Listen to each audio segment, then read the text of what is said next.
在生活中，我们常常会用疑问代词怎么样提问，你们知道怎么说吗？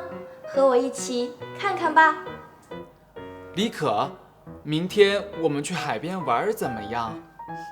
好啊，明天天气怎么样？我看看，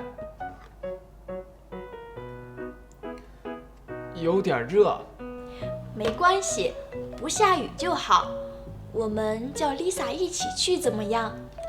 可以，但是我不会说英语。她的汉语怎么样？她的汉语很好，人也很好，你们一定会聊得很高兴的。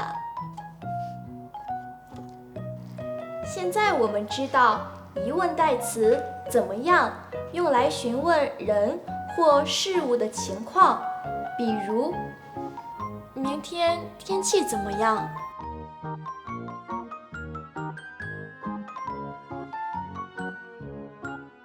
她的汉语怎么样？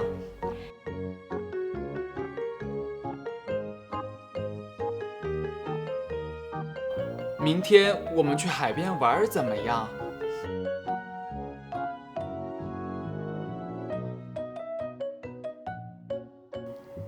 你学会了吗？跟我读。明天天气怎么样？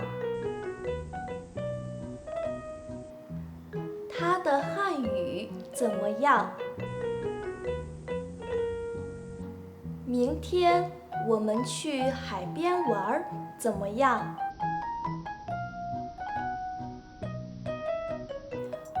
我们去买点水果，明天去海边吃怎么样？好啊，走吧。同学们，再见。